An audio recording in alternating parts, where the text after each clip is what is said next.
전능하사 천지를 만드신 하나님 아버지를 내가 믿사오며 그의 아들 우리 주 예수 그리스도를 믿사오니 이는 성령으로 잉태하사 동정녀 마리아에게 나시고 본디오 빌라도에게 고난을 받으사 십자가에 못 박혀 죽으시고 장사한 지 사흘 만에 죽은 자 가운데서 다시 살아나시며 하늘에 오르사 전능하신 하나님 우편에 앉아 계시다가 저리로서 산 자와 죽은 자를 심판하러 오시리라. 성령을 믿사오며 거룩한 공예와 성도가 서로 교통하는 것과 죄를 사하여 주시는 것과 몸이 다시 사는 것과 영원히 사는 것을 믿사옵나이다. 아멘. 찬송하시겠습니다. 찬송은 찬송가 191장입니다. 찬송가 191장, 찬송가 191장, 내가 매일 기쁘게 찬송가 191장이고 통일 찬송가는 427장입니다. 내가 매일 기쁘게 1절과 2절을 찬송하시겠습니다. 1절과 2절 찬송가 191장을 찬송합니다. 내가 매일 기쁘게 순례의 길 행함은 주의 발이 나를 안보함이요 내가 주의 큰 복을 받는 참된 비결은 주의 영이 함께함이라. 성령이 계시네. 할렐루야 함께하시네. 좁은 길을 걸으며 밤낮 기뻐하는 것 주의 영이 함께함이라. 전에 죄에 빠져서 평안함이 없을 때 예수 십자가의 공로 힘입어 그 발 아래 엎드려 참된 평화 얻음은 주의 영이 함께함이라. 성령이 계시네. 할렐루야 함께하시네. 좁은 길을 걸으며 밤낮 기뻐하는 것 주의 영이 함께함이라. 하나님 말씀 보시겠습니다. 하나님 말씀은 사도행전 2장 1절에서 13절입니다. 사도행전 2장 1절에서 13절의 말씀입니다. 사도행전 2장 1절에서 13절의 말씀을 봉독하겠습니다. 오순절날이 이름에 그들이 다 같이 한 곳에 모였더니 호련히 하늘로부터 급하고 강한 바람 같은 소리가 있어 그들이 앉은 온 집에 가득하며 마치 불의 혀처럼 갈라지는 것들이 그들에게 보여 각 사람 위에 하나씩 임하여 있더니 그들이 다 성령의 충만함을 받고 성령이 말하게 하심을 따라 다른 언어들로 말하기를 시작하니라. 그때 경건한 유대인들이 천하 각국으로부터 와서 예루살렘에 머물러 있더니 이 소리가 나매 큰 무리가 모여 각각 자기의 방언으로 제자들이 말하는 것을 듣고 소동하여 다 놀라 신기하게 여겨 이르되 보라 이 말하는 사람들이 다 갈릴리 사람이 아니냐 우리가 우리 각 사람의 난 곳 방언으로 듣게 되는 것이 어찌 됨이냐 우리는 바데인과 메데인과 엘람인과 또 메소포타미아 유대와 갑바도기아 본도와 아시아 부르기아와 밤빌리아 애굽 및 구레네에 가까운 리비아 여러 지방에 사는 사람들과 로마로부터 온 나그네 곧 유대인과 유대교에 들어온 사람들과 그레데인과 아라비아인들이라 우리가 다 우리의 각 언어로 하나님의 큰 일을 말함을 듣는도다 하고 다 놀라며 당황하여 서로 이르되 이 어찌 된 일이냐 하며 또 어떤 이들은 조롱하여 이르되 그들이 세술에 취하였다 하더라. 하나님의 말씀입니다. 하나님께 감사합니다. 네, 오늘 사도행전 2장에서는 이제 드디어 하나님 아버지께서 약속하시고 예수님께서 성령이 너희에게 임하리라 말씀하신 성령 강림의 사건이 일어나게 됩니다. 이 성령 강림의 사건은 우리가 사도행전 1장 8절에서 봤듯이 오직 성령이 너희에게 임하시면 너희가 권능을 받고 예루살렘과 온 유대와 사마리아와 땅 끝까지 이르러 내 증인이 되리라 하신 말씀이 이루어지는 그 시작점이 되는 아주 중요한 사건인 것입니다. 즉 성령 감림 사건을 통해서 복음이 땅 끝까지 전파되며 하나님 나라가 온 세상에 편만해지게 된다라는 의미인 것입니다. 성령 강림은 예수님과 성령님께서 단순히 사역을 바톤 터치하는 것이 아닙니다. 이제 예수님 사역이 끝나고 이제 성령님이 사역하신다라는 그런 단순한 사건이 아닌 것입니다. 오히려 성령 강림 사건으로 말미암아서 이제 성령님을 통한 예수님의 천상에서의 사역이 시작되었음을 알리는 것입니다. 예수님께서는 승천하였으나 여전히 제자들과 세상 끝날까지 함께 계시며 땅끝까지 잃어버린 자들을 찾아 구원하시는 일을 이제 천상에서 계속 시작하시는 것을 알리는 것이지요. 사실 복음서에서 예수님의 지상 사역을 시작하실 때에도 성령이 하늘에서 비둘기같이 임했고 또한 마귀에게 시험을 받을 때도 성령에게 이끌려 시험을 받아 승리하셨으며 또한 귀신을 내어 쫓을 때에도 성령을 힘입어 쫓아내셨습니다. 그리고 예수님은 승천하셔서도 여전히 성령님을 통하여서 예수님의 구원 사역을 구원 사역이 지속되고 있음을 알게 해주는 것이 바로 오늘 성령 강림 사건의 아주 중요한 핵심인 것입니다. 또한 성령 강림 사건을 통해서 구약교회에서 이제 신약교회의 탄생으로의 획기적인 전환이 일어난다는 사실을 또한 우리는 주목해야 합니다. 구약 때는 이스라엘을 통한 국가교회 형태를 띠었다면 이제 신약교회는 사도행전 1장 8절의 말씀이 온전히 이루어지는 하나님 나라를 드러내는 역할을 하게 됩니다. 구약교회나 신약교회나 본질적으로 교회를 통해서 하나님 나라를 드러내는 것이 바로 하나님의 계획이었습니다. 그러나 신약교회는 성령님의 강림으로 인하여서 하나님 나라가 이제 땅 끝까지 확장되는 것을 가능하게 하는 것이 되었습니다.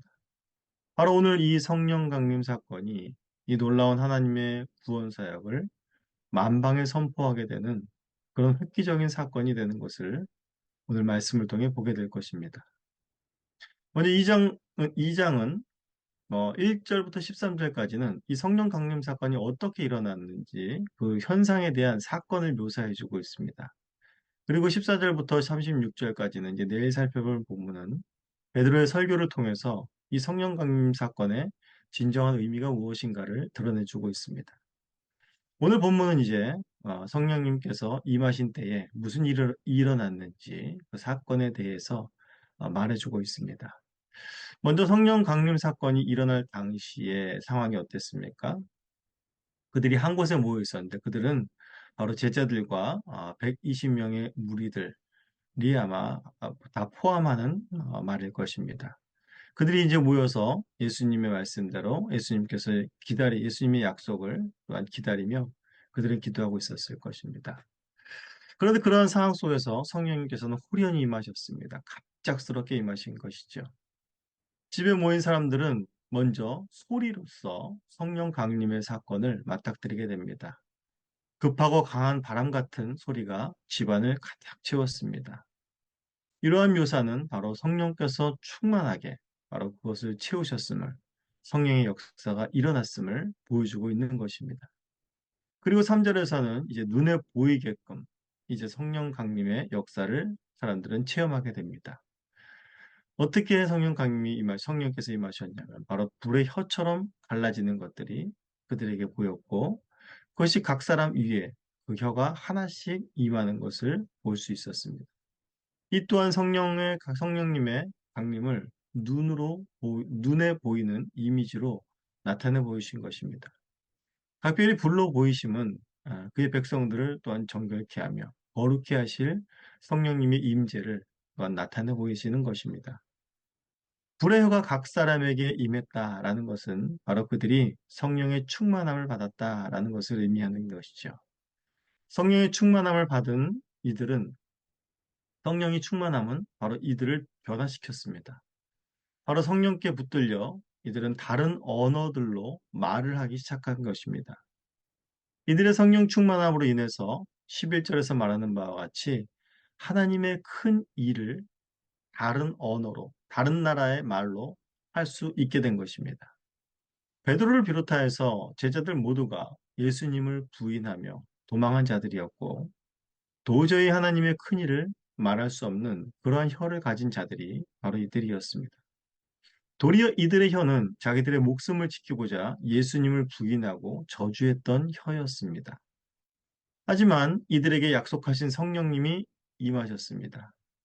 또한 이러한 성령 충만의 현상은 그저 집 안에만 머문 그 사람들에게만 국한된 비밀스러운 사건으로 이루어진 것이 아니라 만방에 알려지는 충격적인 사건이 됐다는 것을 또한 우리는 5절에서 13절의 내용을 통해 확인하게 됩니다.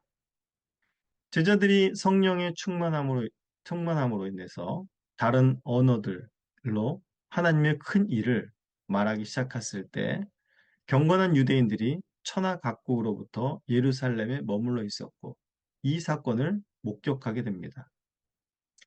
경건한 유대인들이 천하 각국으로부터 왔다는 것은 바로 구약의 남북 유다가 남북 이스라엘, 남유다, 북이스라엘이 멸망하고 강대국의 포로가 되어서 천하 각국으로 흩어졌다는 것을 배경으로 하고 있죠. 세계 곳곳에 흩어져서 그곳에서도 유대인들의 신앙을 지키기 위해서 애썼던 것입니다. 오순절은 바로 유대인들에게 있어서 중요한 3대 절기 중의 하나지요. 유월절, 오순절, 장막절 중의 하나인 바로 오순절입니다. 바로 흩어진 유대인들이 어디에 있었던 건 간에 세계 곳곳에 흩어져 있었지만 바로 구약에서 하나님이 정하신 이 절기인 오순절을 지키러 바로 예루살렘에 왔던 것입니다. 그런데 바로 여기서 이 다른 방언으로 말하는 제자들을 보면서 그들은 놀랄 수밖에 없었던 것이죠. 왜냐하면 이들의 입에서 나오는 언어가 다 자기들이 사는 나라의 말들이었기 때문이었습니다. 갈릴리 출신인 이들이 다른 나라 사람들의 말을 하는 것도 놀라웠지만 다른 나라의 언어로 하나님의 큰 일을 말한다는 것은 아이들에게 믿기 어려운 일이었을 것입니다. 예루살렘에 모인 이 큰 무리들의 반응은 놀라서 당황할 수밖에 없었습니다.